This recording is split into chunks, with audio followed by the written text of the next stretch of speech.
আসসালামু আলাইকুম। আজকে আমি সিঙ্গারার রেসিপি নিয়ে হাজির হলাম। আজকে আমার রেসিপির নাম কলিজা সিঙ্গারা।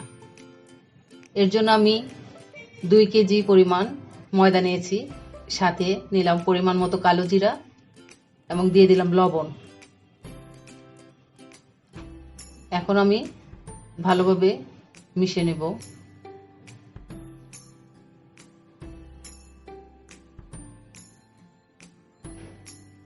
এখন ময়ানের জন্য আমি প্রায় 4 টেবিল চামচের উপরে একটু তেল দিয়ে নিলাম। এখানে আমি আমার পরিমাণ মতো দিলাম।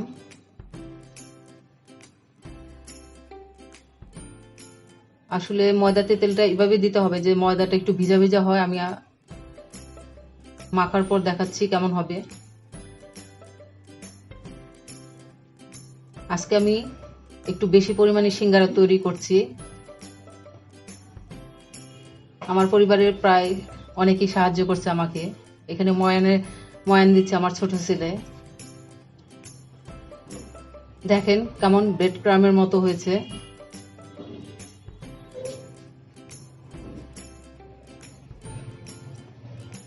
এই যে ময়দাটা খুব ভালোভাবে ময়ান হওয়ার পর মোট করলে তা শক্ত হয়ে যাবে। এখন আমি অল্প অল্প পানি দিয়ে ময়দাটা মেখে নিচ্ছি। একসাথে বেশি পানি দেওয়া যাবে না, তাহলে নরম হয়ে যাবে। অল্প অল্প পানি দিয়ে একটু শক্ত ডো তৈরি করে নিতে হবে।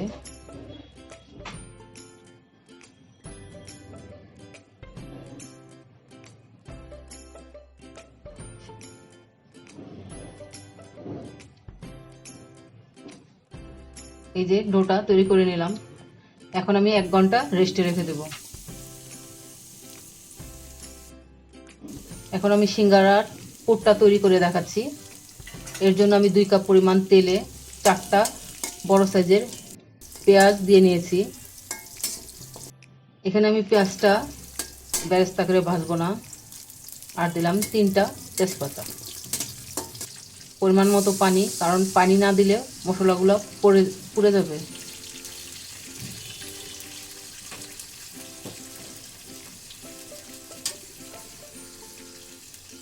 আমি এক এক করে মশলাগুলো দিচ্ছি। প্রথমে দিলাম হলুদ 1.5 চা চামচ, মরিচের গুঁড়া 1 চা চামচের একটু বেশি, জিরার গুঁড়া এখানে ধনের গুঁড়া 1 চা চামচ, জিরের গুঁড়া 1 চা চামচ, গরম মশলা পাউডার আধা চা চামচের একটু কম। এখানে আমি গরম মশলা পাউডারটা ব্যবহার করলাম কারণ এখানে সিঙ্গারার সবজি থেকে মশলাগুলো বেছে নেওয়া অনেক সমস্যা হয়। পরিমাণ মতো লবণ দিলাম। আর দিলাম আদা 1.5 চা চামচ, রসুন বাটা 1 চা চামচ।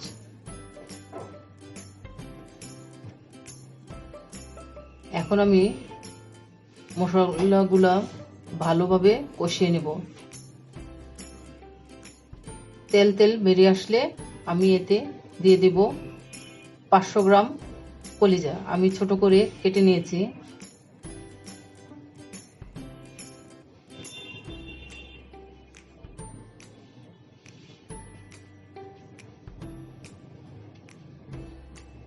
কলিজাটা যখন ভুনা হয়ে আসবে তখন দেখেন কেমন তেল বেরিয়ে আসছে। এখন আমি এক এক করে অন্যান্য উপকরণ দেব। এখানে দিচ্ছি 2 টেবিল চামচ পরিমাণ পাঁচফোড়ন, টালা পাঁচফোড়ন,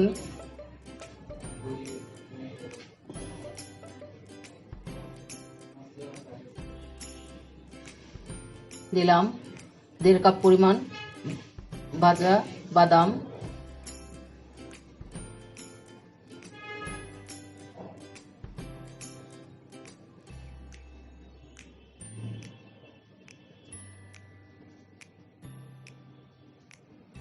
এরপর আমি এর সাথে অ্যাড করব সবজি।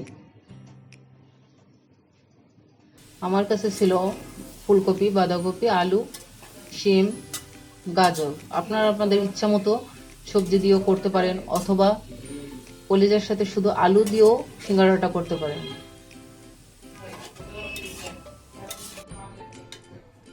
এখন আমি দিচ্ছি 2 কাপ পরিমাণ টমেটো। আমি কিন্তু এই পুরটা বানানোর সময় কোনো এক্সট্রা পানি ব্যবহার করি নাই, এই সবজির পানিতেই পুরটা হয়ে যায়। এখন আমি দিলাম কাঁচামরিচ এবং ধনেপাতা। সিজনাল ধনেপাতাটা ছিল না আমার কাছে, তাই আমি সাথে করা ধনেপাতা থেকেই দিলাম। এখন আমি সিঙ্গারাটা তৈরি করে দেখাচ্ছি।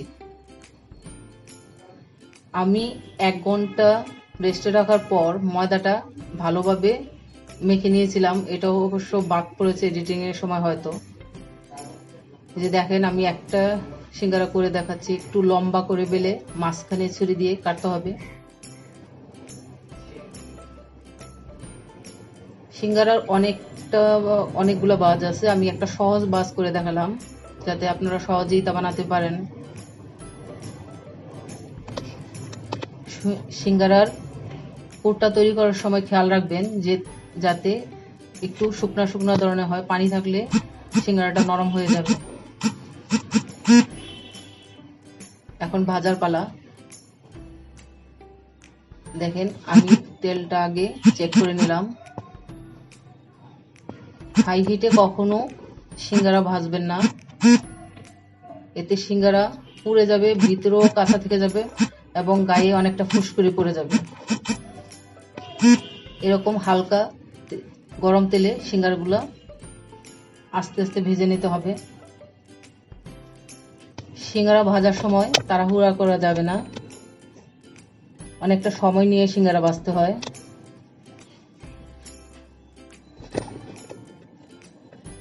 দেখেন, আমার সিঙ্গারাগুলো একদম পারফেক্ট হয়েছে।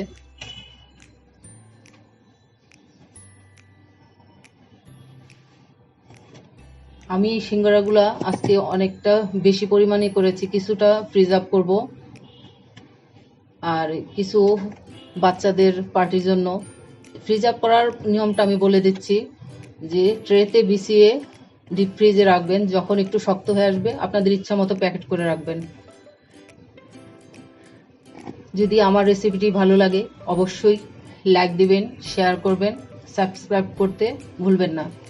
ঘরে তৈরি খাবার খান, সুস্থ থাকুন। আল্লাহ হাফিজ।